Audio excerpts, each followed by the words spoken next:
Hello guys, el día de hoy estuvimos trabajando con nuestro libro. We are talking about these families and we have to find the right family and circle it, ¿ok? Pero vamos también a unir qué personajes nos están diciendo. ¿Listos? Track 53. Rosie and her brother live in a house. Rosie and her brother live in a house. Ned and his sister live in an apartment. Ned and her sister live in an apartment. Rosie and her brother live with their mom and dad. Ned and his sister live with their mom and grandma. Rosie and her brother love cookies and lemonade.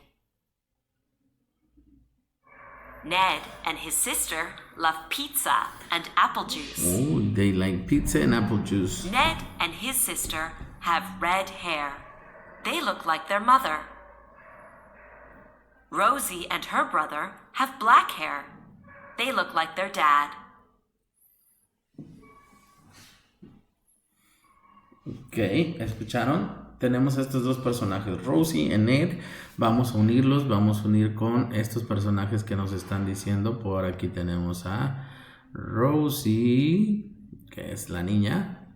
Tenemos a Ned, que es el niño. Dice que ellos tienen black hair and they love cookies. De este lado, Rosie.